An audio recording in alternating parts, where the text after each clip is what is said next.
YouTube, it's Brian Phillips. We've got something all new. And it comes in a huge box. You already know what it is because you've seen the title. But we barely know what it is because it's brand new to us. And so we're super excited to be bringing it to you today.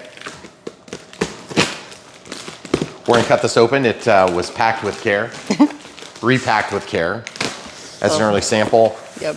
But we did get the retail packaging, so you'll be able to see what it looks like. Oh, good. Cool. I think so. Okay. All right. We know what it is. We just don't know how good it is yet. We're gonna find out. All right, here it goes. This thing is huge. Huge. It is the Habu 80 millimeter. The Habu XS. And of course I put it backward. So, oh yeah. That looks pretty sweet. Yeah, it does.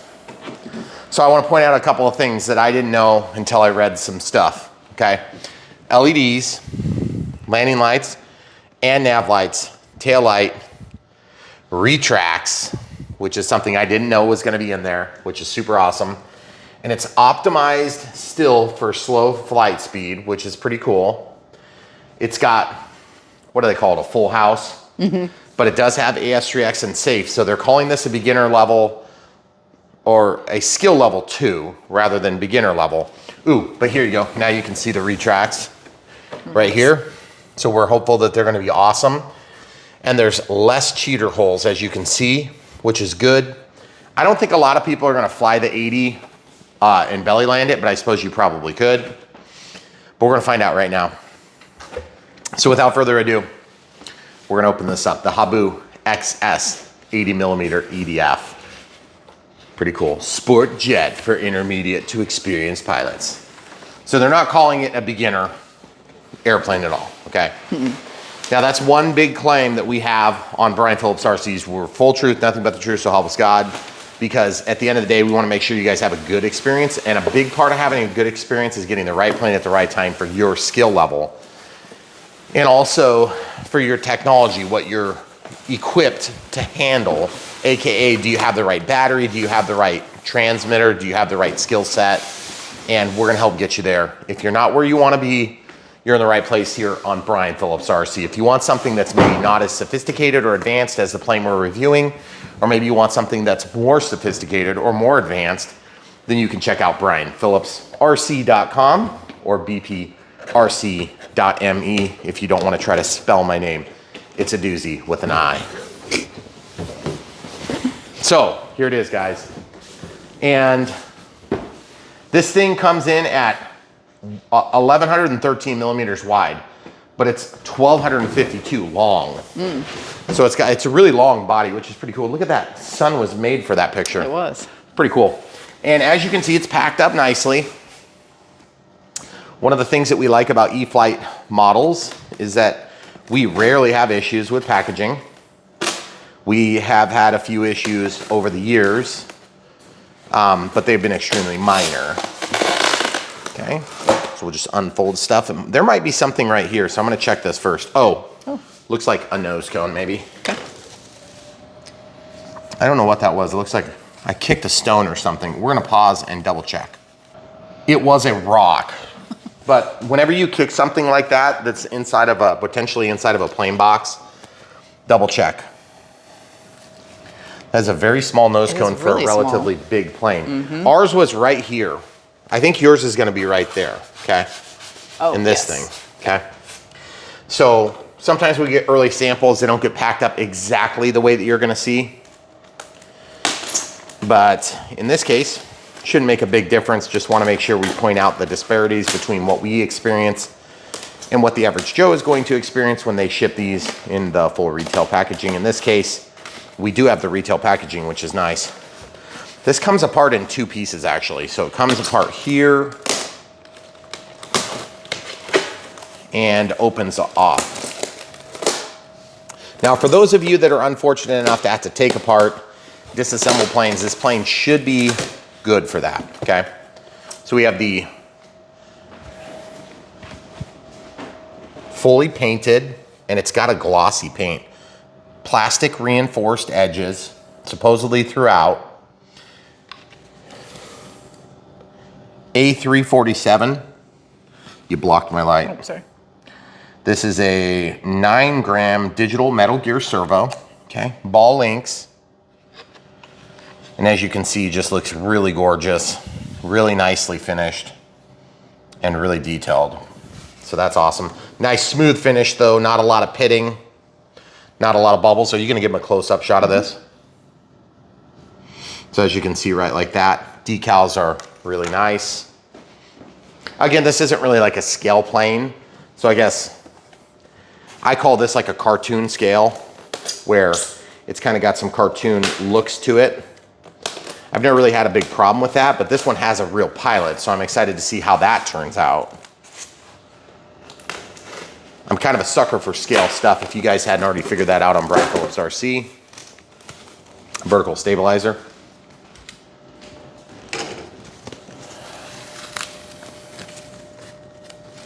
Okay, looks gorgeous. Look at those embedded hinges.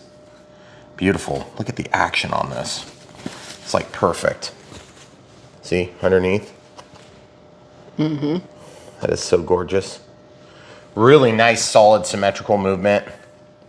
This would be the rudder light, not the servo. So that goes up to this beacon. I'm assuming we could install that, but we're gonna go ahead and hold off for now.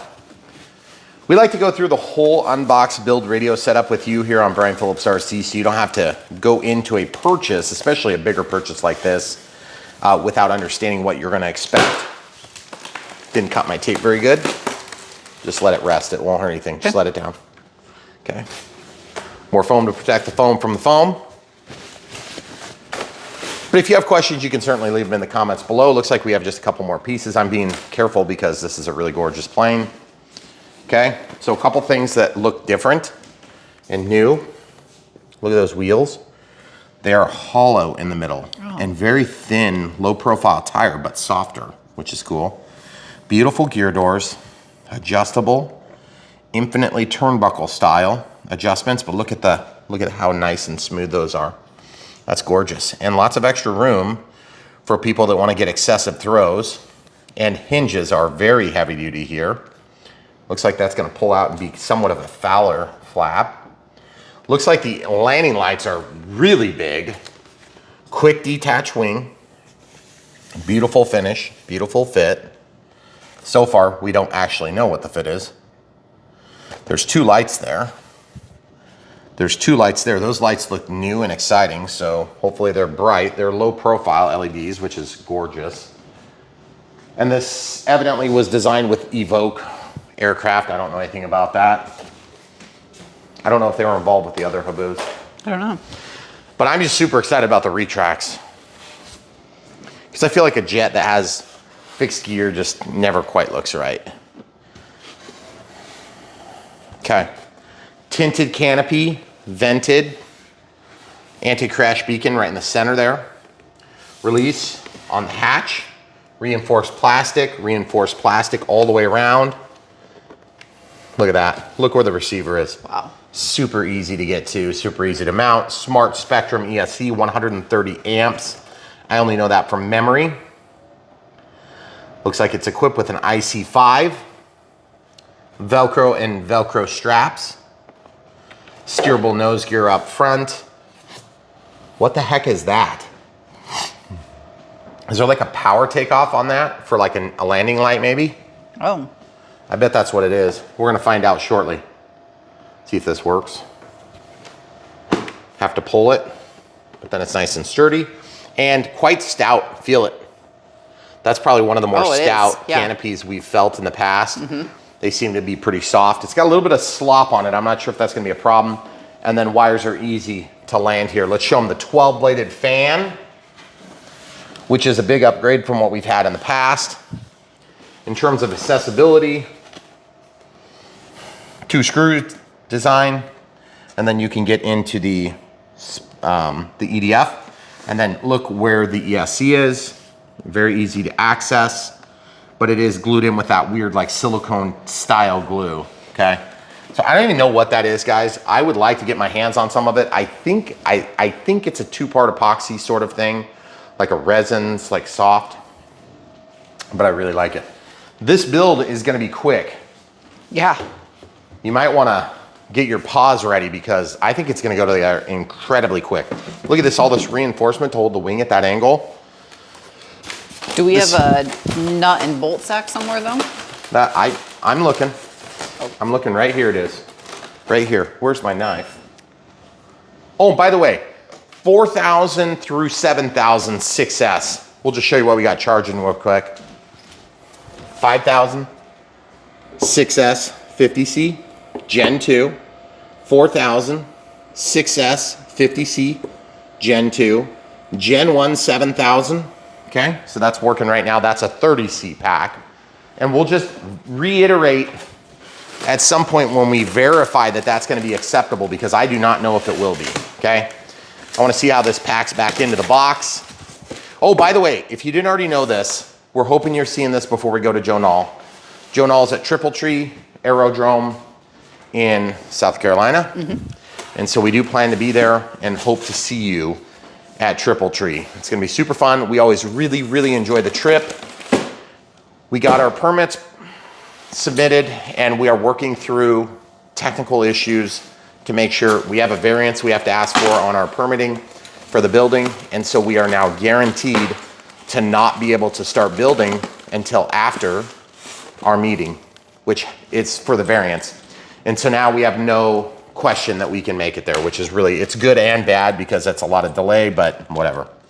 Bolts, they're all the same, one linkage and then one rod. I don't know what that rod's gonna be for, but I assume it goes right here.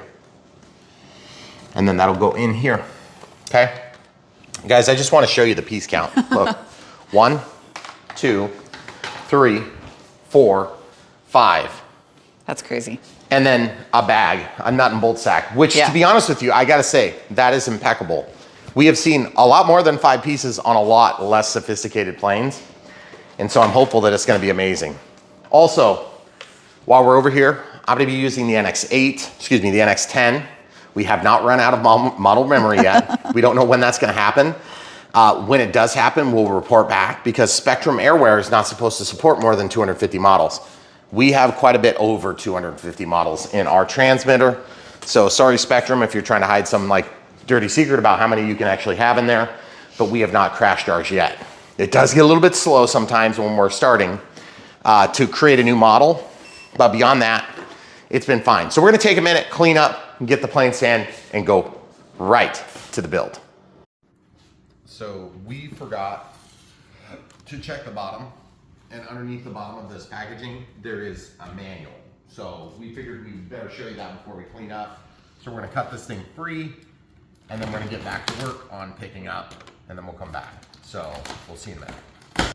All right, so we're gonna start this build. It's gonna take forever. Ready? Watch. Okay, there's the nose cone. Sounds pretty easy. And then the tail feathers are gonna be relatively easy. We've got an elevator, rudder. There's a pass-through right here for the LED that goes on the top. So we're gonna actually assemble this first. Okay. So that drops down in there. And you're like, but what about that? Yep, you're right. So what we have to do is we have to reach into our bag of goodies and get the rod and just stuff the rod right in. Okay, just like that. Super easy peasy. Slide the rod in. Make sure your servo cable for the LED gets packed through the hole. Okay. Drop it down so that you get a good seat. You can press it into place. Should be relatively easy. And there's not a lot of ambiguity on what screw to use because I think they're all exactly the same. So they are 2mm drives. So we have a 2mm driver here. I didn't see one come in the package, but that's okay. We don't ever seem to use those anyway. Okay, so pretty easy peasy. I don't envision us ever actually taking this model apart for transit, but many of you guys will. And so we like to show this part of the build in light of the fact that many people do need to take apart their planes, okay? So that's not wanting to go in, so I'm just gonna see if I can give a little bit of pressure with my chest.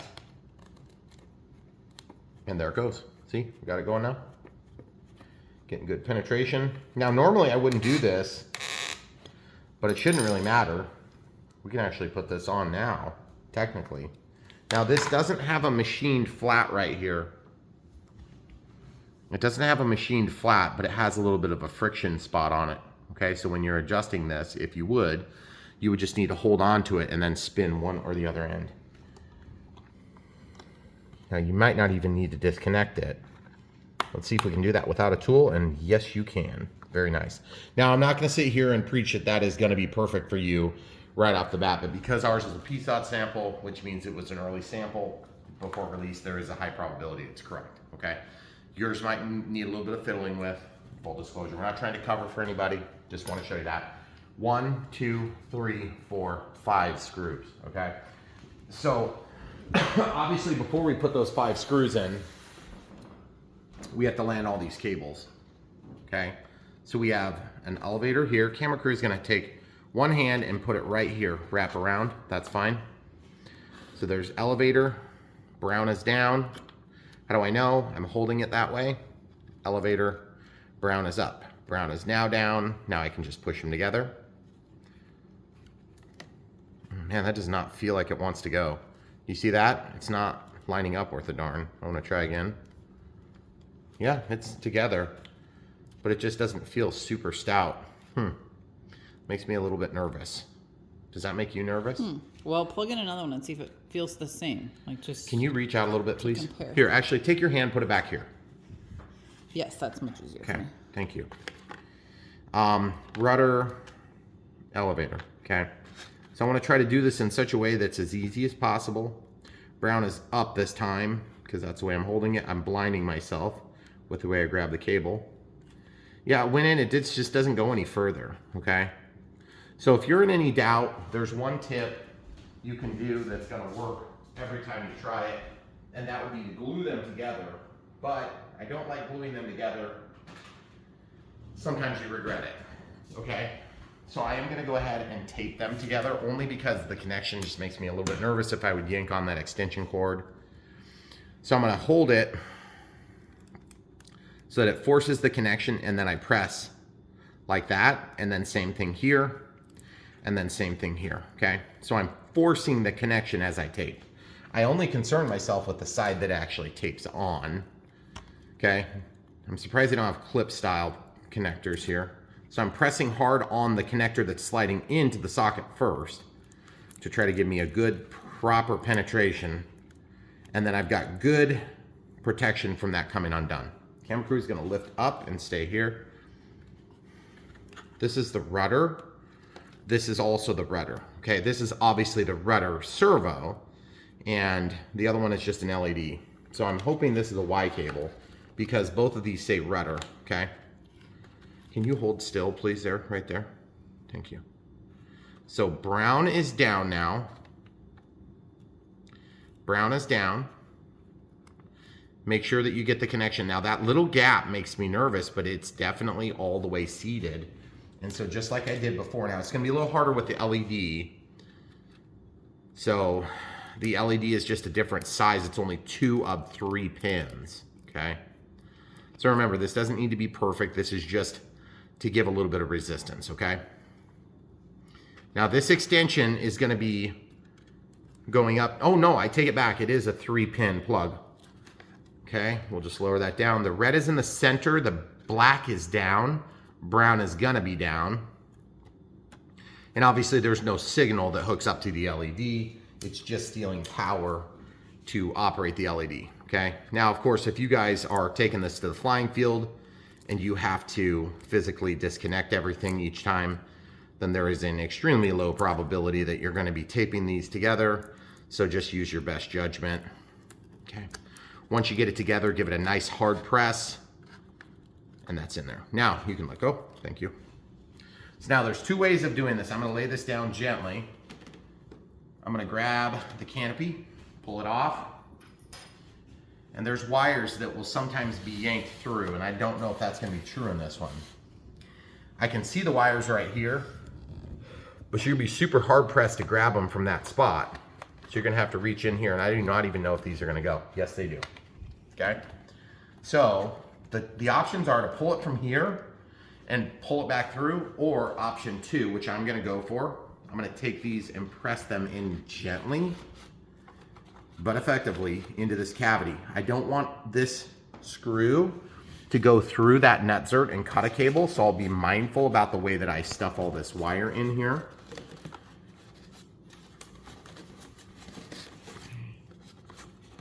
And so this would be a good time if you have like a long pair of pliers, needle nose pliers or similar.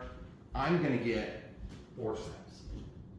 If you guys don't have forceps or you don't know what they are, don't worry, you can follow our links to the supplies on Brian Phillips RC right here.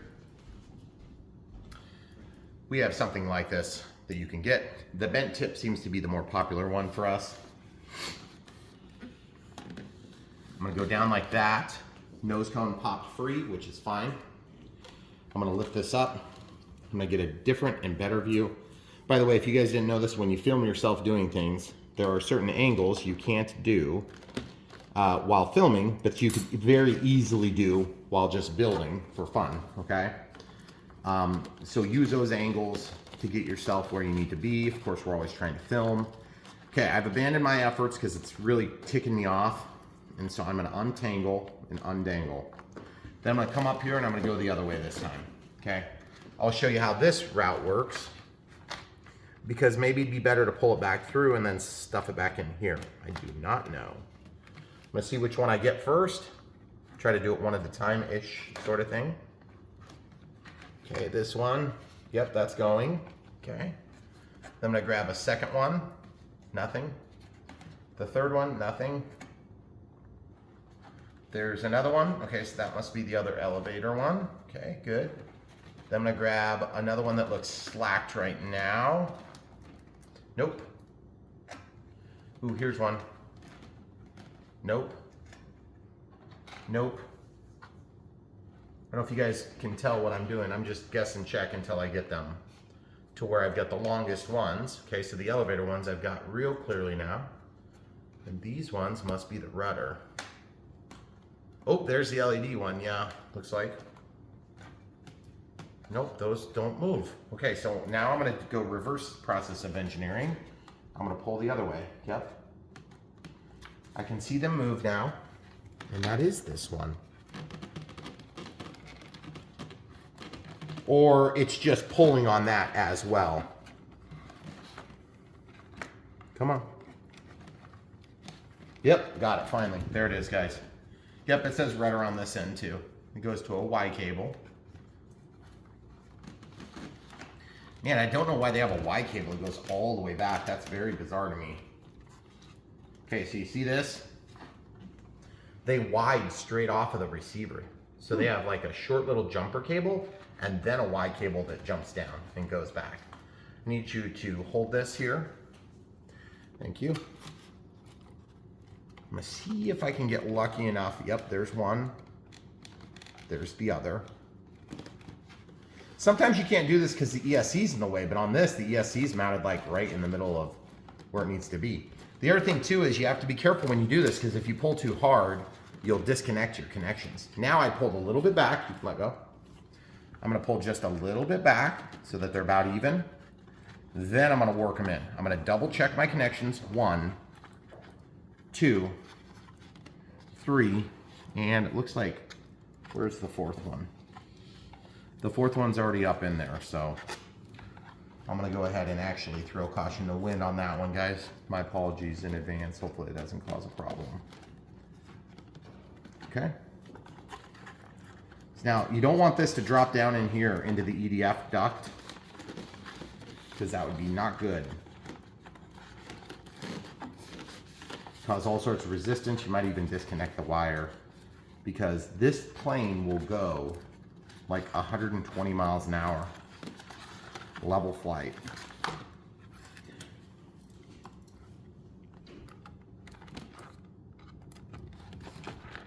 Goodness gracious. This driving you nuts yet? It's driving me nuts. A lot of wires to get in there. Well, it's just awkward. And you don't want him to sit up on the ledge. To be honest, the labels get in the way big time. And it's hard to control the wires. I don't see any sticking out on my side. Okay. I do on my side. Okay. So. There it goes. I got one of them down that was causing me problems. Okay. Okay, so now that I've got this down, we can go ahead and tighten the screws. Again, it's mostly tedious because we're filming ourselves do it. If you're doing this at home, just following along, you're probably gonna think to yourself, why did you have such a hard time with that, Brian? It's because anytime you film yourself doing something, it's harder to get it to work. Just extra fun. Yeah. Okay, so we have 4 more screws after this. This probably has the most penetration because it's a very thin point it's going through, which is the nose. Really nice transition.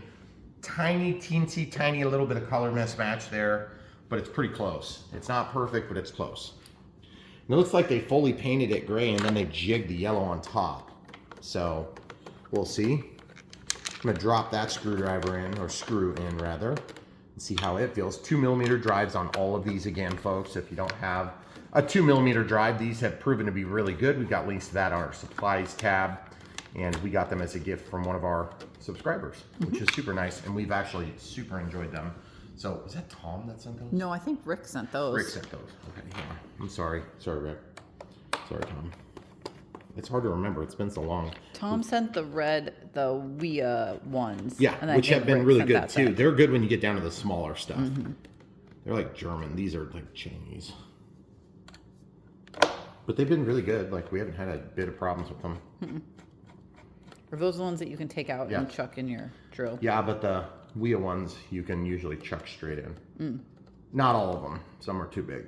And if you had a bigger chuck, you could do that. Okay, so the tail's on. Nice. Pretty straightforward. Now,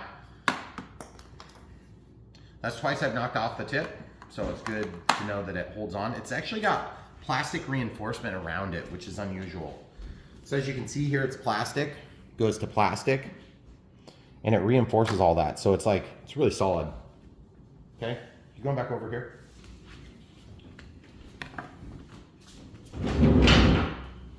Okay, so we're gonna put the canopy on, just like that. It seems you do have to press that button, which is a little bit strange. And we're gonna lay the wing on. Should be really easy. It looks like a total of 1, 2, 3, 4, 5 screws. 1, 2, 3, 4, 5 screws. The center one's kind of weird, but I like that we have it because then that kind of forces the connection if it's loose. I'm hoping we don't have issues with that, but you do have to line this up straight. Very carefully drop it. I always cringe at this step when you get that inboard connector like that, but it went literally right on. For those of you that don't have a plane that's been taken apart once at least, which ours has been at least once taken apart, you may have a little bit more trouble the first time putting it in. If you do, just walk it back and forth until it drops. It's got enough weight to it that it should go right in, okay?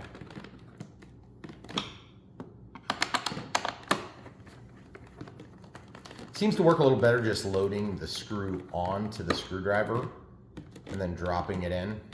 Pulling that. Okay. The decals are nice. They line up good on this. Looks like the top and bottom design is going to be just enough different that it should be no problem to tell what's going on. The wheels are different and new. We haven't seen that style of wheel. I assume they did that for extra weight savings. Or maybe it's a little less draggy when they're deployed. I'm not really sure exactly what to make of it. Everything is lined up really good on the screws. Again, it's usually kind of easier on the second go around. So full disclosure, if you're having trouble lining yours up, that wouldn't surprise me, more so than what we did. But they also jig these planes up really nice at the factory that Horizon uses. Okay. All right. So that was an incredibly easy build. Worst part was pulling wires through a hole, which, to be honest with you, you know, we've had some planes that are really, really technically difficult because of wires through holes. This was more just a minor annoyance.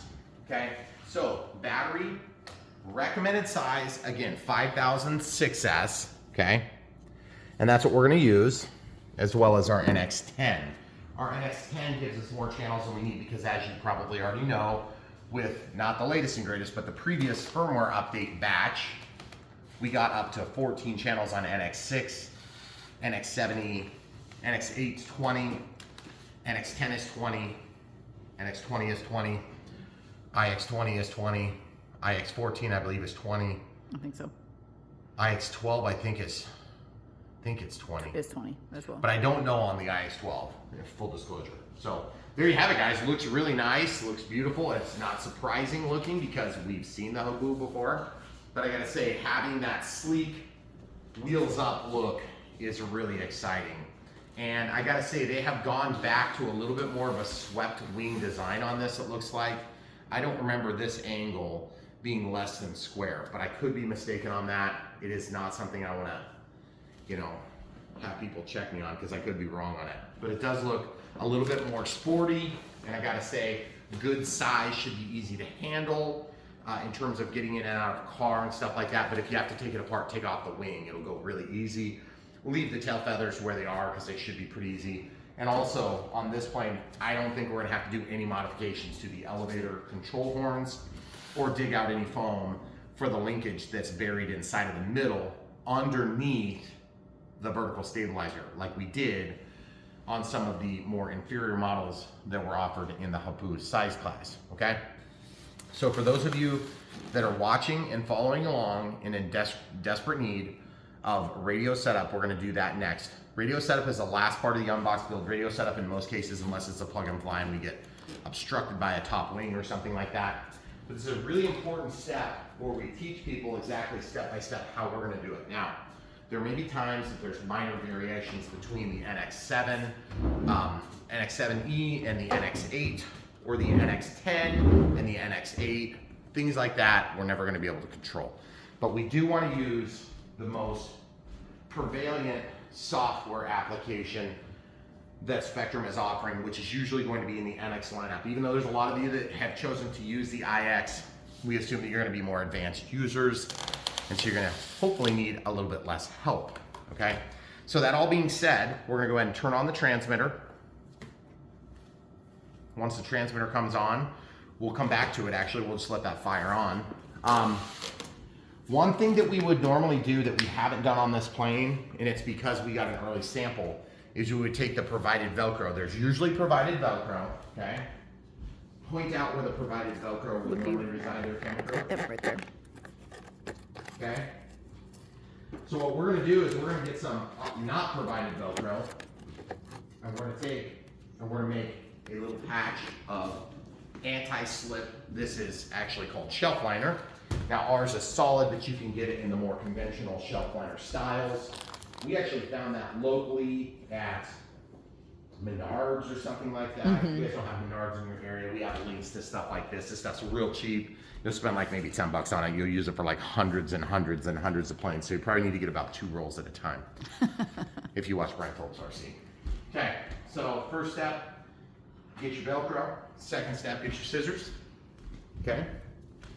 Now, I have to find a piece of Velcro. So the camera crew's gonna go over there. And I'm gonna put it on there and see if it sticks. Because since we're having to use a donor Velcro from another project, I wanna make sure I take donor Velcro that's gonna match up. And when I say Velcro, I mean hook and loop. You need the loop. You need the loop side. I don't know the difference. You don't. Explains to the audience. The hook. That's soft, that's Yeah, hard. That's the hook, is the hard side. So if I drop that down there, that's gonna stick. Good enough for me, okay? So if this is the right side, now that is a little bit small, so I might actually go for, I see another piece in there, it's a little bigger. Oh yeah, and it's a donor that's just the Oh, that's good, yeah, fuzzy. perfect. The fuzzy side. The okay? fuzzy side. The fuzzy side works better. Okay, so there's a couple of different ways you can do this. We have found pretty much the easiest way is to just stick it onto your shelf liner. So all you gotta do is just peel the backing off and then have it prepared to lay down. That's too small. That's about right. Now, you don't even need it to be cut clean. You see this ugly cut here? We'll just use that. And if you make it too wide, it can interfere with your side straps. So I'm gonna go ahead and resize this down just a hair, you know, just because my OCD kicked in for a second there. It's weird, right? Right. Okay, so there you have it. So now, why does this stuff work? Well, normally you can slide a battery on this smooth surface. This stuff with a little bit of weight will stop it from slipping and sliding. So if you tighten your Velcro straps even a little bit, you get a huge amount more penetration and purchase rather. So let's show the people inside of here. First of all, we have a giant wire nest going on here. So I'm probably gonna have to untangle all this just to get this out of the way. Then we've got this strap undone. I'm not sure why this is all tangled up, okay? So we're gonna take a second and throw away garbage and come back. All right, so we're gonna just now stick this donor piece onto our Velcro, and then that's gonna allow us to strap our battery in a lot easier and more effectively, okay? I'm gonna just pull this through. Now, obviously you have a huge battery tray in here. Should be relatively easy to load any, well, not any type of battery, but a lot of different types of batteries. Now, also the weird thing I noticed is that this Y cable comes off of a straight cable. I do not understand why. See, they did the same thing with the elevators. That one's got an extension cord that goes down to this. I just don't quite understand. But what I'm gonna do is I'm gonna take each of them, make sure they're fully seated. Then I'm gonna just stuff them back here a little bit, okay? Then I'm gonna take, because I do not like having everything tangled up like this. I hate it, stresses me out, okay? Here's a rudder that's on a Y cable. You know what? Screw that. Why do we even need that extension cord? Oh, one goes up to the... No. Why do we need this one? Does it not reach? Or is it just too close? I think they said it was too close to call. See? That. You guys ever try to untangle a wire? You can use the forceps to hold it, which is really nice. Okay? Because it's hard to keep track of it otherwise. Okay, so I got to get my finger in there, and there it is. Okay. Beautiful. Now, I do have enough. I could plug that in. And that's what I'm doing, because I don't want to fight it. Okay, folks? So you see what I just did there? I just plugged that right in. And that's your Y cable. That's why it was in there. And yes, you might have even said that, hon. If you did, I apologize. I couldn't see the one you were looking at. Is that for the rudder? It's for the steerable, right? Yeah. And guys, if you use forceps to unplug your cables, you better be nice and gentle. I was very gentle with that. I did not clamp onto it, okay? Brown is brown, brown is brown, okay? So now I'm gonna slide this back into channel 5, okay? Then I'm gonna see if I can get these wires to be back and out of the way, which I know I can. I just have to physically do it now, okay? And then there's a big old cluster of this long cable that goes to the ESC. I don't exactly understand why there's so much extra. Very strange. There it goes, there it goes, get out of the way. There we are, just cram it in there. I can see the antenna, so I don't have to worry about damaging them. And ironically, the antennas look like the one goes this way and one goes that way, which means they're not at 90 degrees of each other, which means the diversity is going to be somewhat compromised.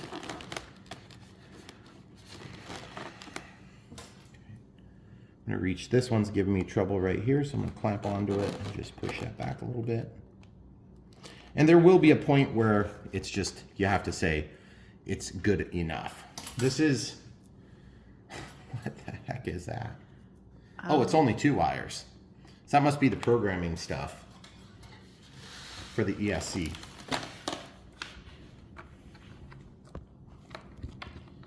Just gonna try to get this carefully. Don't clamp on there. Okay.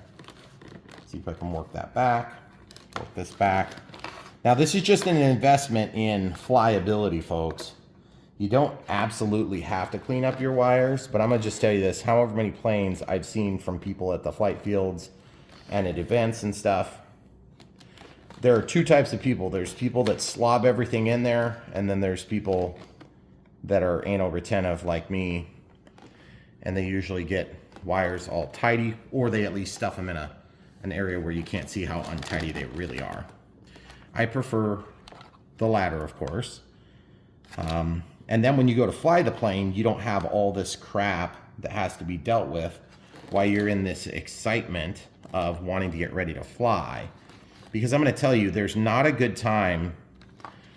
You don't want to ever have to really do this, but I'm going to tell you when you really don't want to do it is when you're rushed to make a rush judgment while you're out at the field and you make a mistake, okay? It's almost always, not always, but almost always better to do this here while you're inside, comfortable-ish, and prepared to handle and mitigate disastrous results, okay? Now, just remember, you still have to be kind of careful how you do it, okay? So like this is tape, is not holding down both of these wires. So I'm gonna just go ahead and grab this. I'm gonna push this wire down. I'm gonna just tape them both down. It's a little fiber reinforced tape that holds the steerable nose gear and the retract, it looks like, goes up to the front. Very good. And then this one, for whatever reason, is just not making a good angle. So I'm gonna try, see if I can get lucky enough to flip it around and still have the slack. I'm just afraid the battery line is gonna yank it out when I work my battery. Okay, so that's a lot better. That's the way we like to see them come from the factory. But guys, to be honest, this build has been so dang easy. If we didn't have something to complain about, what would you do? So we're gonna plug in the battery next, and we're gonna go through binding procedure, right? Wrong. There's two ways you can do this. You can either try to pull the configuration file off of the receiver, which it pains me to even do that, but we probably are gonna do that. Lay this down, make sure you're clearing your nose gear. Just in case it opens the nose gear. The main should be fine because we're floating in the middle there, okay? Now let's load this battery. Okay, so as you can see, we've got the data line there.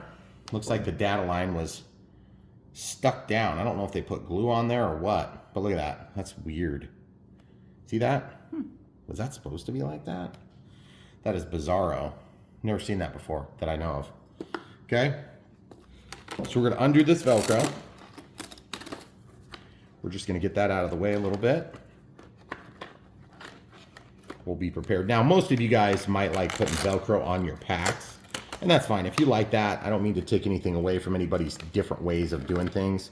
I just have always found it's easier to do it this way. Put that little bit of shelf liner on there. And if you can't quite get your tray to line up, pull that up. Then hold your battery down, rotate your strap. Okay. And you can pull tight and push. Then you only need a little bit of purchase to actually hold that forward and backward in your plane, because of course you don't want the CG to be shifting as you're flying. This is not sharp, but there's definitely a sharp-ish edge there, so don't get cut on your thumb as you're loading your battery. In my case, I'm just trying to get this strap to pull up, so hopefully the first time will be the last time I have to do this. Because what do we say about batteries that load hard? If they're hard to load, you don't fly less. Yep. And I don't have a problem with using forceps to load batteries, but I do think it's an extra step that most of us don't want. Okay, so now pull that up.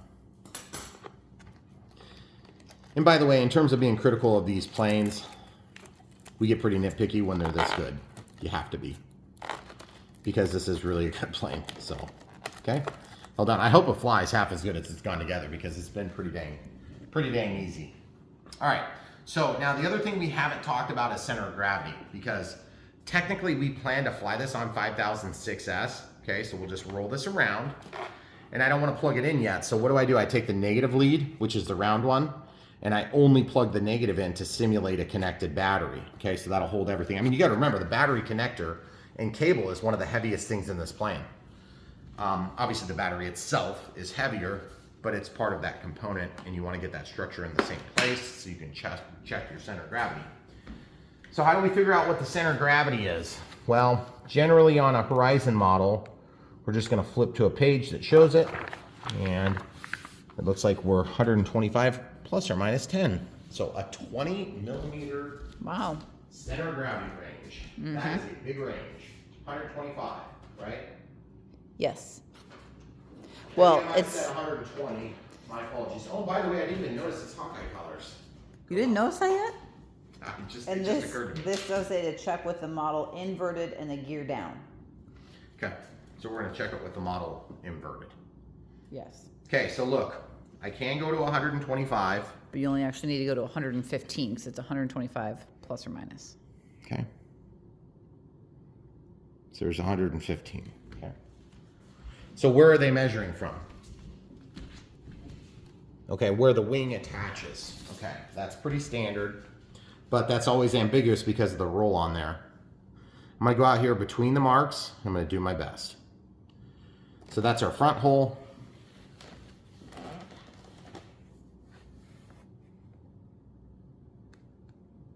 Guys, if you don't know what I'm doing, give them a shot of this after I'm done. Okay, come here. Give me the camera. Watch this, guys. What I'm doing is I'm just sighting down the point of that, okay? And then I make my mark, okay?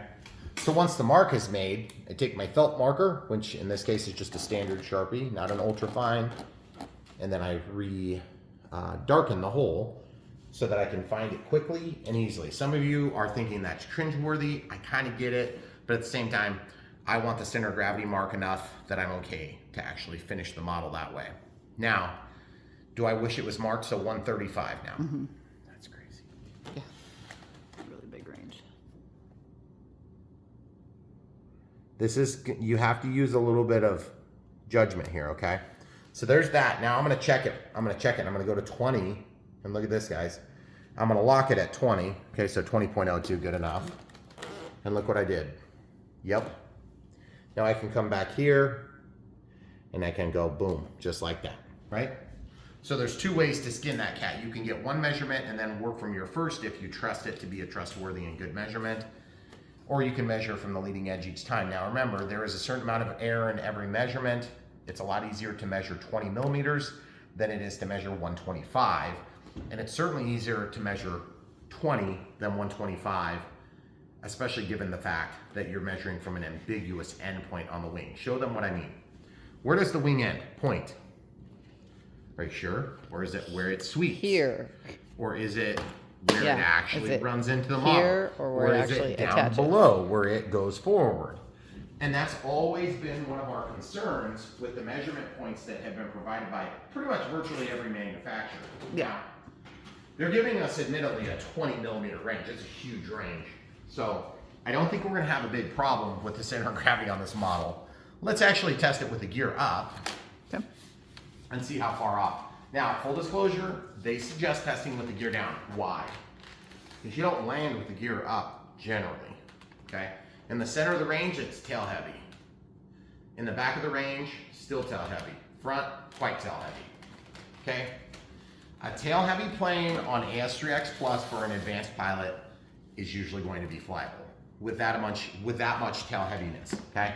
But I just want to warn you, I would suggest pulling this forward, and as you can see how it released all at once, that's what shelf liner is going to do, is it's not going to let it slip very easy, and a lot of times it'll break free all at once like that, okay? So I'm going to go forward. They've got this blue mark in here. I guess I'm going to just see if that works good. Okay. So guys, here on Brian Phillips RC, we work hard. We strive to give you guys good, high quality, actionable RC advice, and we do it in such a way that's consistent enough that you can apply the same reason and logic between two different planes, even if they're completely different styles. And that's why we have developed BrianPhillipsRC.com, which is our website, our domain. You can also go to bprc.me if you don't know how to spell my name, which is BrianPhillips. Okay.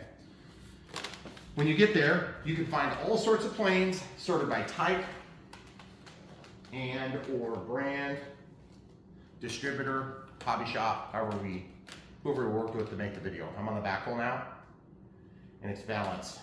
In the middle, it's tail heavy. It's tail heavy all the way through the range until I get to the front. So, if you want this plane with 5006S to fly like spot on the center of gravity, my suggestion would be bring it about I'm gonna call it a half an inch from the edge. That's probably gonna get you right in the center. Let's try. And that's with gear up. The nose gear is gonna sweep back, so it's actually gonna make you slightly more tail heavy. The mains are gonna go out pretty much neutral. I don't think it's gonna make a big difference in your center of gravity. But now that I've got that battery pushed forward, on the back hole, it's nose heavy. On the middle, you're probably a quarter of the way back. So what I mean is, on the back hole, it's nose heavy, okay?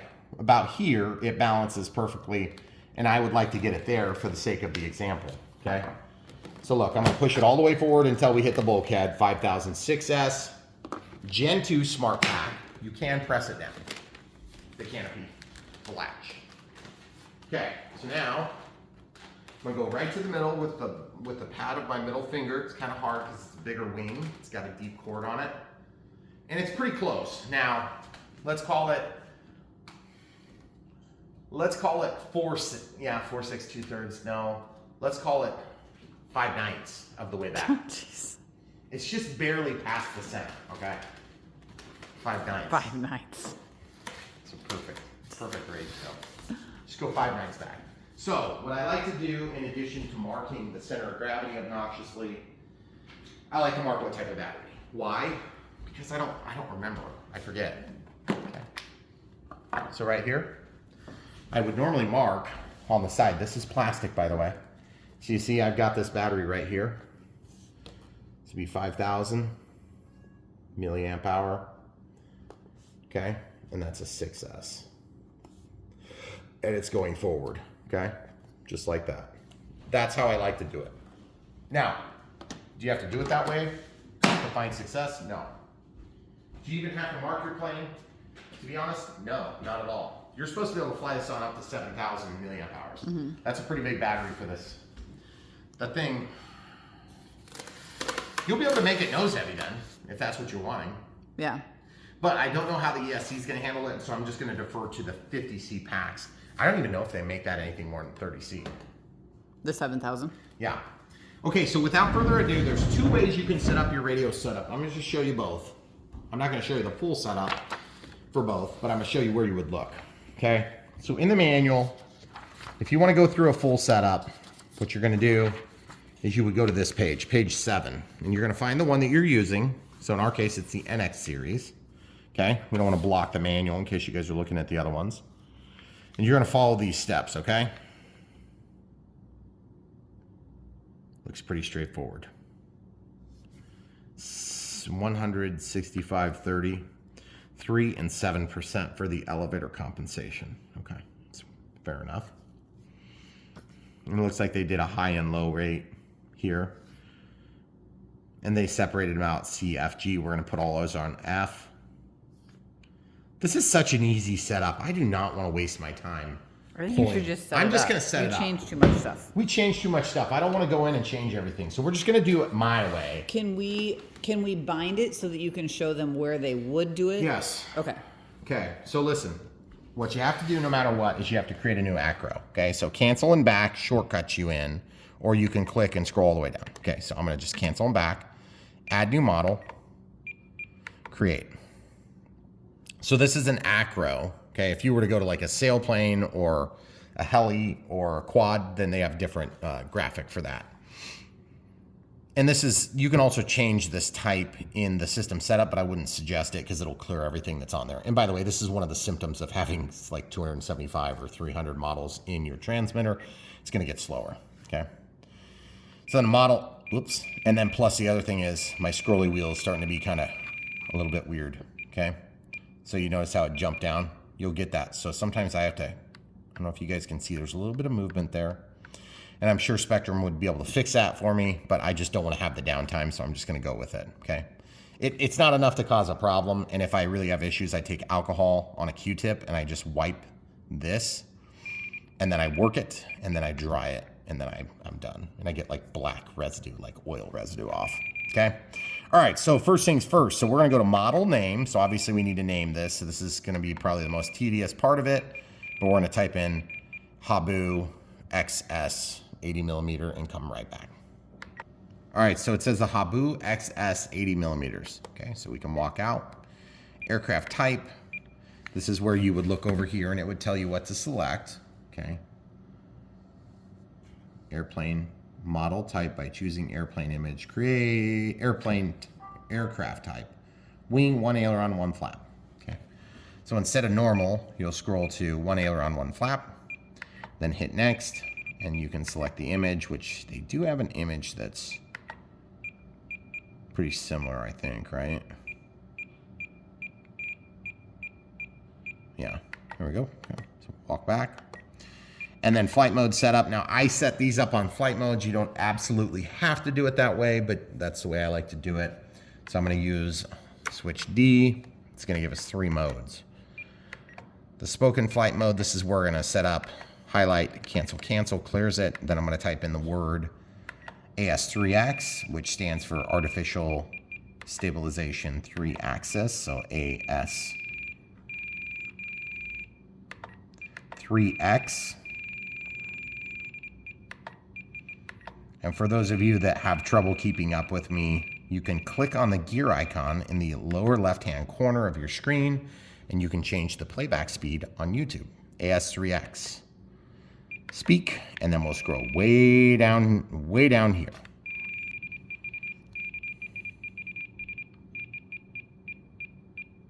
There it is. Then this one I'm going to set to off. Now I don't even know if we're going to have the feature to be able to turn it off, but we generally do, so I'll just assume it's going to be there, and then we'll show you how to set it up. Okay, so OFF. Okay, and then we'll go to this, and we'll scroll to about the middle. There's one that says off. Okay, so it says off. AS3X, off, and then flight mode. Now this is what's typed on the screen. This is what it says, but that's not actually what controls AS3X and safe. We'll show you how to do that at a later step in the video. Highlight, cancel, cancel. This is gonna say safe sensor assisted flight envelope. So for those of you that are brand new to flying, sensor assisted flight envelope will also auto level your plane. And that is super handy because most people that learn to fly assume that that's what the model does, and that is absolutely not what RC models do. So we have AS3X, which is artificial 3-axis stabilization, and auto leveling that come on at the same time with safe. Oh, they're safe. Okay. Okay, so then off and then AS3X, right? Okay, pretty simple. Now channel assign. There's only really one I need to do right this second, and that is, I'm pretty sure there's gonna be thrust reverse, which I'm gonna set to G. I wanna make sure G's not attached to anything. And it's not. Now the default setting is usually channel 7, right? Or 8, maybe it's 8. I'm gonna unassociate the rotary knob, which is right here. I'm gonna make channel 7 attached to D, or scroll to the left and go to F mode. Channel 6 is predestined to be attached to something else. It's already been predetermined, okay? Channel 8 we could do for thrust reverse, so I'll go ahead and set G to that, and I'm gonna disassociate the lower, the lever right and lever left, okay? I'll hit back, I'll hit back. Now this is the time where I'm gonna bind, but if you were binding and just loading in from the receiver to your transmitter, which you can do, then you would probably skip all those previous steps and then just jump straight to this step. My apologies for not mentioning that. See what I was talking about right there? Pretty handy. But again, that's just a label right now. Okay, so let's go ahead and start this model. So obviously if this is a prop model, you'd want to make sure you don't have anything dangling in front of the prop, or you'd want to take the prop off. I'm going to go ahead and plug it in though. Okay, so plugging this in should make it a nice and easy process. Awesome, awesome. Okay, so now we're gonna turn it to a level condition, make sure our gear is not blocked. It's not. Then I'm gonna press this button right here. It's gonna start flashing. Okay. Now I'm gonna click and I'm gonna scroll down to bind. And it's gonna it's gonna ask you the question once it binds.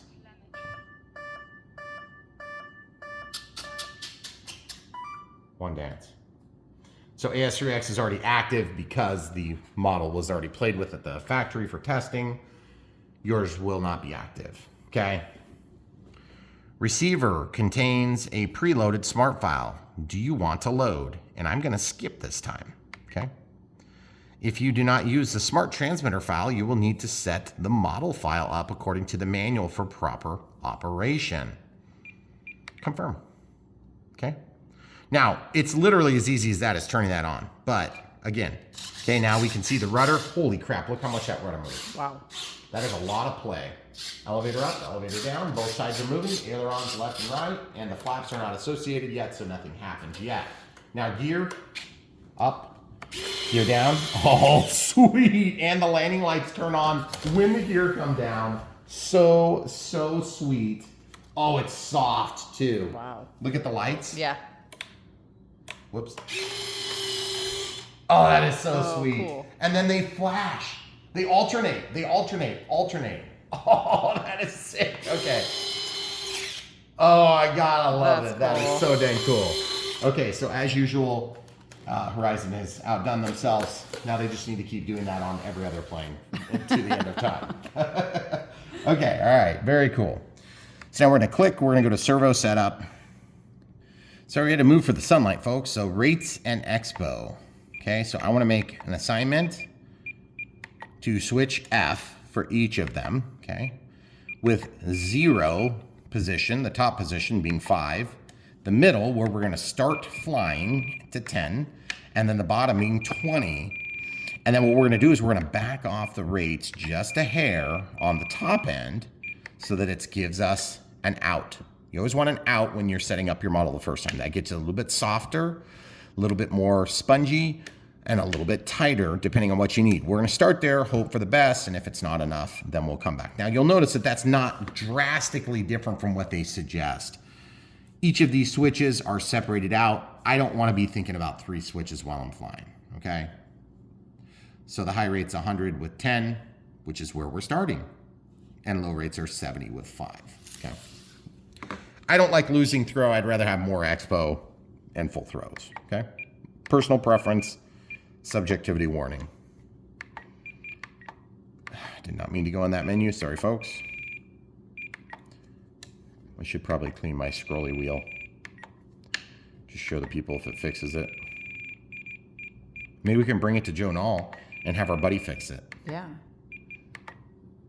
I just don't want to bring this thing to Nall and have it get broke while we're traveling. That would suck. This is like my baby. And I have a brand new NX8 waiting for me. You're welcome. Whatever. Act like you don't know these things. At least I know how to use the buttons.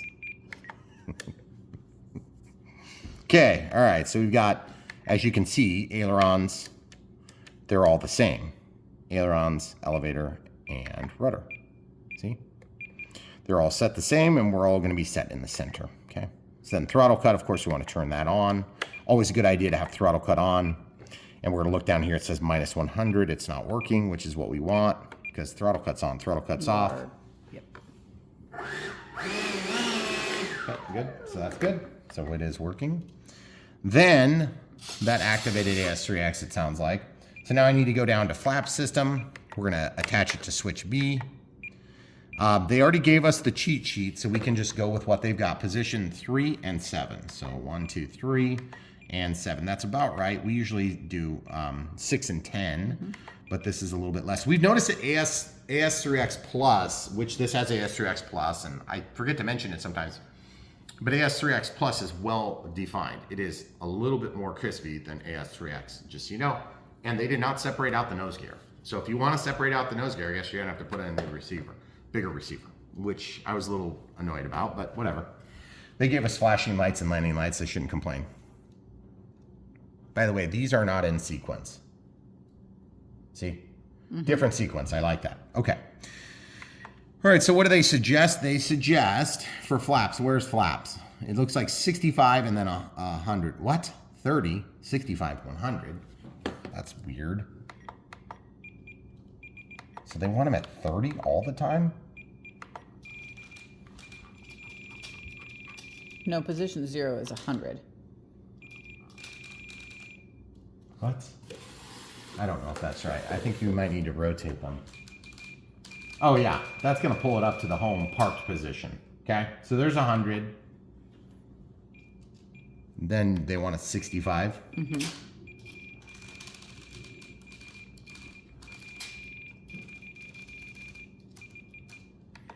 And then 30? 30. Okay, so there's 30. And then we're gonna go to speed and we're gonna change it to 2 seconds. 26 is probably a little slow. Beautiful. And that elevator barely moves, but it goes the right direction. It went down, okay? So if you have an inboard flap, elevator compensation is gonna be down and down, okay? So takeoff flaps, landing flaps. If you're in any question, just grab your setting, increase it quite a bit so you can see it change. Yep, down. Okay, so now I have to scroll that back to 3 where they recommend. I think that's a good starting point, by the way, so I'm gonna definitely go with it. All right, so now that we have all that set up, what else do we have to do? We have to set up, verify the control surface directions. Okay, so first of all, elevator up, elevator down. Does it return to neutral, home? Yes, it does. This one's up just a hair higher. And by the way, there's so much paint on this, it's almost like hard. Now my rudder is not perfectly centered on the top or the bottom. It looks like it's a little bit exaggerated up here, so I don't know if there's a bend in the wing or if there's a bend in the rudder. I'm just gonna go with there's a bend in the rudder because it's easier than trying to, turn that corkscrew. But if you do need to adjust this, this is how you would do it. You would pop this off. I'm gonna turn it and see if it'll go. Nope, I'll use my fingernail. And I don't even know, you might need to leave it hooked up. Now, I'm just gonna untwist this here a little bit. So there's 1, there's 2, there's 3. Remember, you can untwist either end and you don't wanna get any of your penetration to where you don't have it on one side versus the other. Look, I overshot so much. That's nuts. Look at that. Yeah. With 3 half turns, that's crazy. There's 1, there's 2. Okay, so that's probably about where we need to be. Well, that's better. Yeah, but it's still overshot from center. Ow. Okay, so rudder, that is a lot of thrust. That's crazy. And very fast too. Okay, so loving it. Also, just note that my gear are in the correct orientation. That's up, that's down. Oh, and spring-loaded mains too. I almost didn't point it out. Look how sweet this is, guys. Those look really nice. Back, please? I don't want to whack you with the link. Okay. Oh man, that's really good. Nice soft tires too. Look, even the nose gear's soft and spring-loaded, fully aluminum. So sweet. And yes, this misses as you go down. And yeah, they're light for some reason. I don't know why or how they did that, but I'm really glad they did because it's really cool.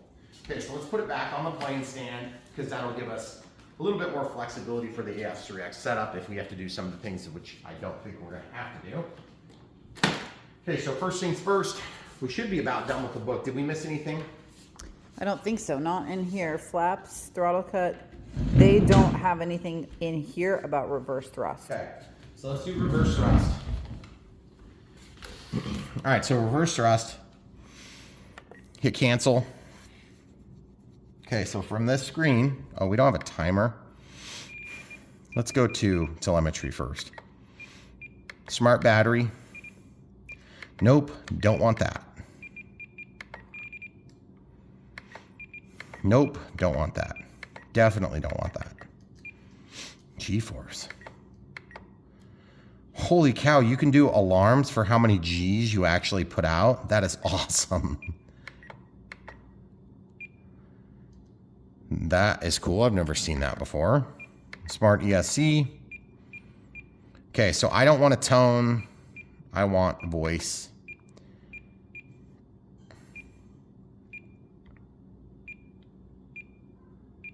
Oh, do they say the polls? Let's grab the book. This is one of the things that would come from the preloaded usually. It's not necessarily going to be there though as a problem. No. So go to the next channel or the next channel. You might not be in that spot there, hon. There. It's going to be later in the manual if it shows because it talks about the motor. I don't see, and there's no guarantees they're going to say how many poles there are. I don't necessarily care that much, but I know some people do because then that properly updates your RPMs and all that stuff. Okay, it doesn't say anything about the motor. Do you see anything on the motor? I do not see it. I don't either. Okay, so we'll go back to the beginning real quick. We might pause for just a second, see if we can find it. Motor is a 3665 2170 kV brushless in-runner 4-pole. Okay, So pulls, inhibit, 4 pulls. Okay, so status reports, I don't want warning reports. I want every 15 seconds, but only after we've reached the voice alarm at 3.4. Okay. All right, so we were gonna do thrust reverse, and then we kind of got interrupted by that stuff. So at this point, we should be done with that. Now, if you scroll all the way over to the right, you'll see this. It's not gonna do anything because you have to do it within so many seconds of startup, okay? So I'm gonna just not waste my time trying it. I'm just gonna go straight in and do that, okay? So we're done binding, throttle cuts on. I'm gonna lift up the plug, unplug, plug it back in. We're gonna get audible alarms for a second here. Should have plenty of time. One dance, we still don't have AS3X turned on. Okay, so up elevator, left aileron.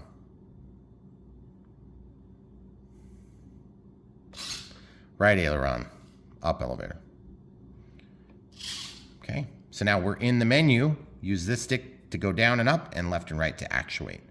So it's fixed wing. The brake is currently disabled. We're gonna turn it to reverse. Brake force. They want you to prepare it. I'm not gonna prepare it. I want it to be unprepared. No, I'll do some brake force because it's an EDF.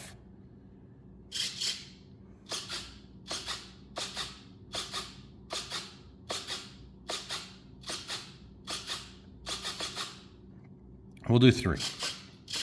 So that's like halfway. You can shut off your cutoff voltage if you want to go less. My take is usually I'd rather destroy a battery than a plane, but I guess it's your take, guys. If you're rotated the wrong way, you can switch it here, or you can switch 2 of 3 wires. See, it's 7 as default. So we'll go to 8. That's where we set it, right? Mm-hmm. For switch G, and then exit with save. Did we ever turn on thrust reverse? Yeah, we did, because it's on the, yeah, it's like that first setting. Okay, so now I can scroll back to normal. I'm gonna set a timer real quick.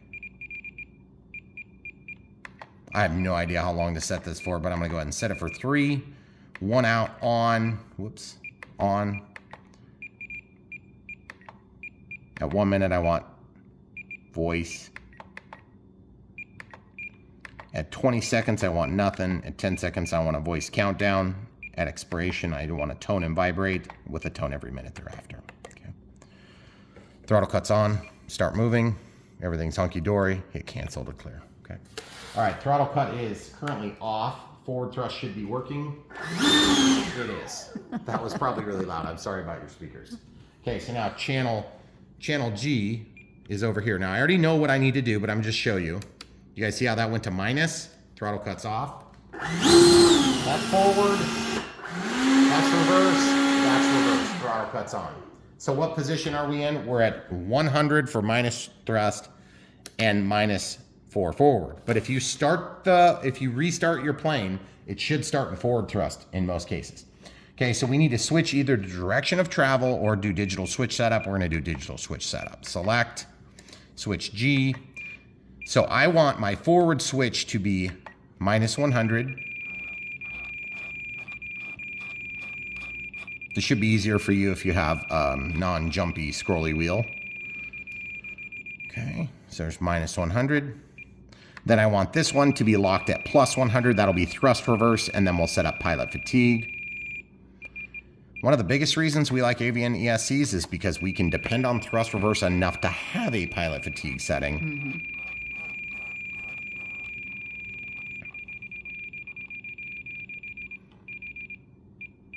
Okay, so now this is forward thrust, reverse thrust, reverse thrust.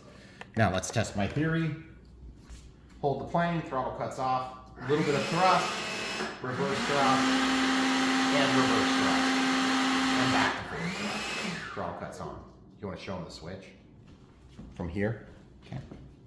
Throttle cuts off, forward thrust. Okay. Dead speakers. Reverse thrust, reverse thrust, forward thrust. throttle cuts on. Throttle sticks down. Okay, so we should be safe to do the next step. So now I can click and I can scroll in. We're gonna make a mix. The mix is gonna be reverse thrust for only under a certain condition. What condition is that? It's when the throttle cuts on, by the way, when the switch G is in that position, but not, why does it not let me go down to the, what the heck? Do you have to move the switch and then gray it out? No, I can't get to it. What the heck? Oh, okay. Well, I don't know if this is going to work the way I expect. That is so bizarre. I've never had that happen. So I guess I will, throttle cut is on. I'm going to go ahead and mix in switch G in this case, to make it easy. I'm going to mix switch G to throttle. Okay.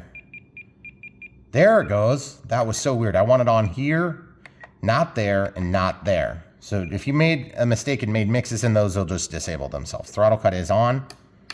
When throttle cut is active on switch G, meaning it's in this position, pilot fatigue setting, then I am just going to start moving this. Okay, throttle stick is down.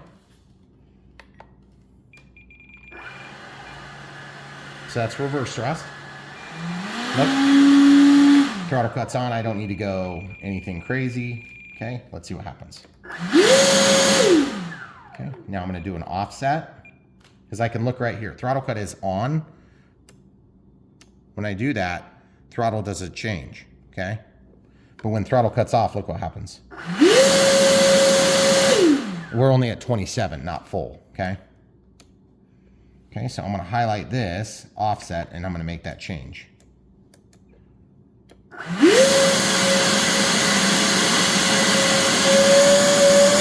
Okay, now that I need to go minus, I know I need to go minus on the offset. I'm going to go down to minus 100 and then I'm going to come out here and I'm probably going to set this back to just 100. Should be fine. And then I'll see if there's a change in state when I run. That's going to be loud, guys. Okay, throttle stick is down. Notice throttle, thrust reverse is in pilot fatigue, thrust reverse, throttle cut is off now. Now it's on. Okay, now I'm going to go to controllable thrust reverse. Pilot fatigue is off. My throttle is down. Nothing happens unless I control it. Okay, and then in forward thrust, it's controllable. You can hear a distinct difference in tone. Throttle cuts back on. Okay, so just to reevaluate, throttle cut is on in pilot fatigue. I want to adjust this now and see if I get anything better. It's going to be loud for a second. Sorry, camera crew. You ready? Mm-hmm. No change in state. I'm going to go with 100 is enough. Okay, makes sense? So now that we know that, we can go out of thrust reverse, pilot fatigue. We're normal. Everything looks good. We don't have to worry about anything jumping off the table. So now the last setting we have to do is, now that we've controlled, we've confirmed controls are going the right direction. Elevator up, elevator down, roll left, roll right, look at the aileron, see if it's correct. That's roll left. This is going to roll down. That's going to roll up. When I roll right, this is going to roll up. That's going to roll down. Okay. Yaw left, yaw right. Now check your gear. Yaw left, yaw right. Okay. We should have AS3X active now, so I can go ahead and put the gear away. Let them retract. Throttle cut is on. I'm safe. This isn't going to matter because we're going to change some stuff, but I want to still test it. It's obviously working. Okay. So I'm going to go into forward programming here so we can activate safe and AS3X, get it all in the right switch conditions.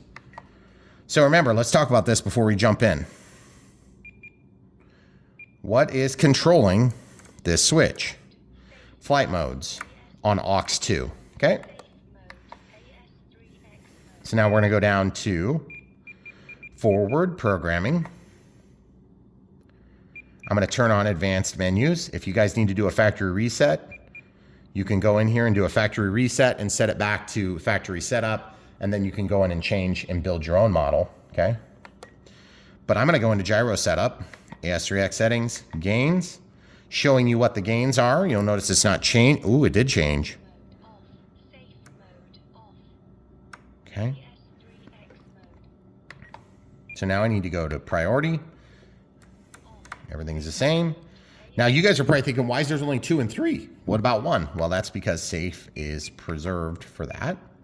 Okay, so we want to be, oh, it just happens to be on aux 2. We got lucky, okay? So if it was not aux 2, like if it was gear, then you would have to switch that over to aux 2. So you would highlight, actuate the switch, and it would select, okay?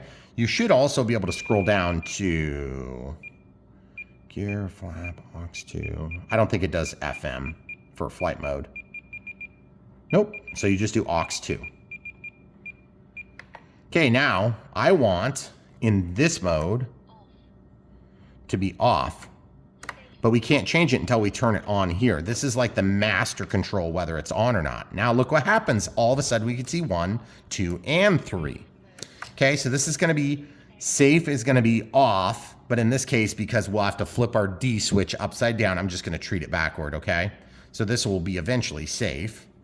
This will be the off setting where AS3X is off and safe is off. And then this will be AS3X only, okay? So we need to flip that, of course. So we'll walk out. Now we're gonna go back to servo setup, travel, highlight, go to reverse, and we're gonna aux to reverse, okay? So now if you look at the screen, it says safe. Now it says off. Now it says AS3X, throttle cuts on, gear are up, so we can test this quick. We're gonna be flying in mere moments. I am super excited for this, guys. The Habu all-new XS80 from Horizon Hobby from E-flite is gonna be a blast. Okay, so looking at the rudder, you can see it's moving counter to the way I'm physically moving the plane with the elevator, contrary to the way I'm manhandling it. Same thing with the aileron, up, down, it's a little bit harder to see, hand me the camera. I have this upside down just so it's a little easier for me to hold. Aileron up, aileron down, aileron up, aileron down. You have to check both sides, aileron up, aileron down. And you guys can see the rudder. See, as I pivot the plane, it's trying to resist. As I pitch the plane, the elevator is resisting. That's what I see. That's what you need to see. If you don't see it, change something until it's right, okay? Pivoting. Now nothing is changing, it is off, okay? Now safe, watch what happens.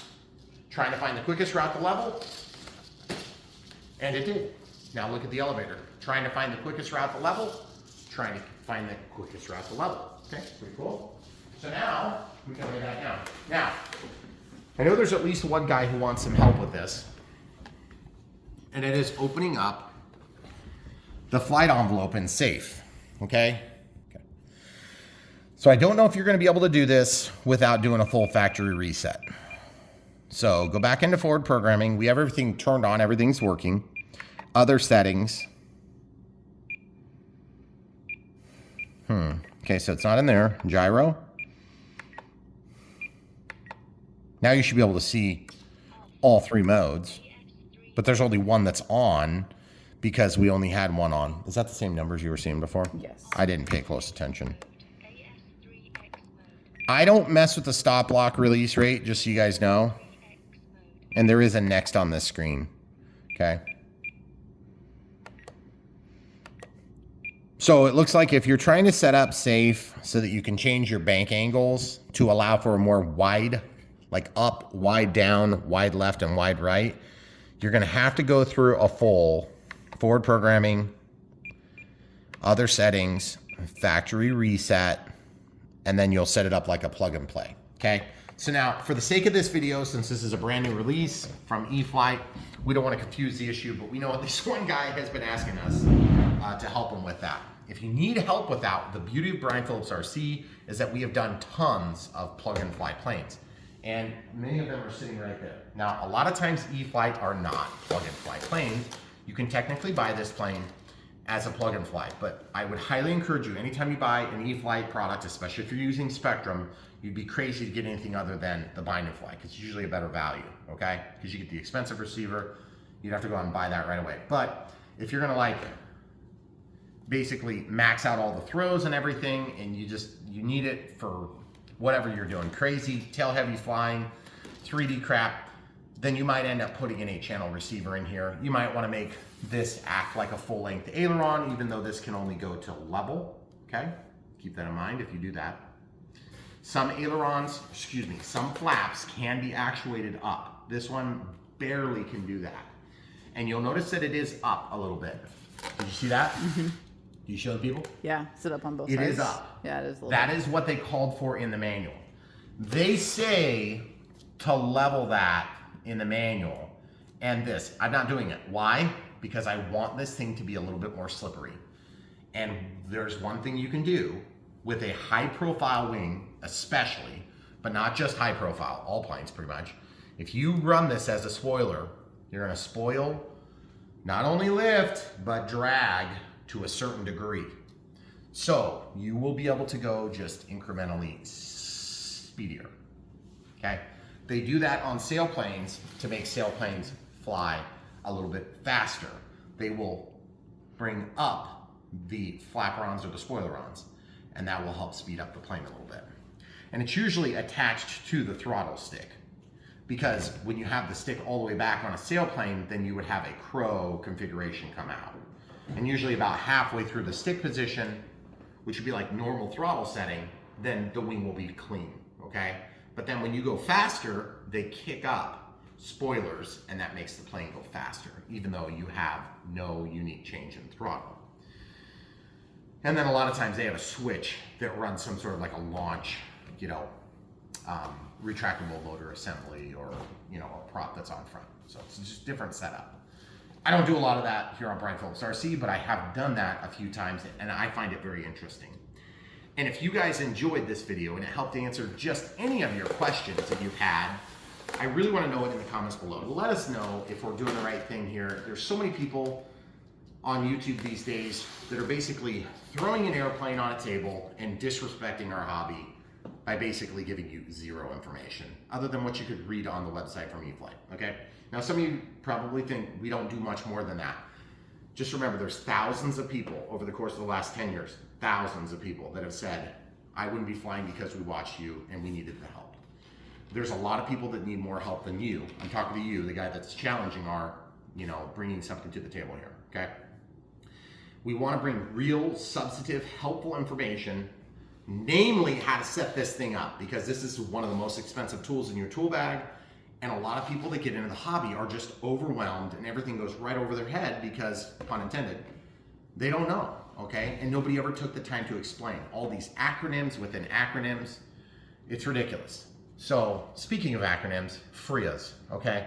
If you don't fly in a FRIA and you want to be fully legal, this is greater than 250 grams. And so you may need to get a remote ID. By the way, remote ID module will add some GPS features if you buy the Sky module. We are not going to be flying with the Sky module. If you want to buy a cheaper one, there are cheaper ones. You can use those too if you want to be compliant. If you want to be compliant. We don't care. We're not part of the SCAPO here. We just as soon take them out of power. I don't know how they got in power in the first place. Does somebody want to explain that? So anyway, I don't want to get off on a tangent here because E-flite does not deserve that. All I've got to say is, if you keep giving us planes like this, we're going to be very happy. And truth is, there's a lot of things right now that are going to be in question because of the trade wars, or whatever you want to call it. We hope that the trade wars will do one thing for you right now. And that is, first of all, we believe that things are going to settle out quicker than anybody realizes. I think we got a couple more weeks of this and it's going to be done and over. There might be a little bit of tweaking, but I think people are going to get sick of blowing hundreds of trillions of dollars on whatever it is that's happening exactly. But I think we're going to come out ahead and it's going to be good. And when I say us, I include China, okay? I think China and the United States relationship is going to be improved. I think it's going to be more fair. It's going to be huge. It's going to be wonderful, okay? We hope you guys agree. And if I'm wrong, I'm wrong. And if I'm right, great. I really don't care if I'm right. I just want the best for our country. I want the best for our hobby, and I want the best for you guys. So when you watch Brian Phillips RC, don't expect a really quick, brief explanation of anything virtually. Ever. Yeah. But do expect to get answers to your questions, because that's what we do. And we've been doing it for almost a decade, okay? We're not going anywhere as long as you guys don't.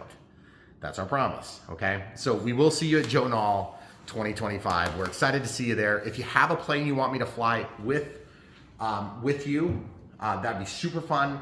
It's extremely hard for us to pack up stuff because we fly commercial. We have a carry-on, and then we have our checked baggage, and that's it. And so we really cannot bring most planes. I mean, we might be able to bring like a small helicopter or something, but that'd be like kind of lame once you get out to Joe Nall. Anybody who's been there understands what I'm saying.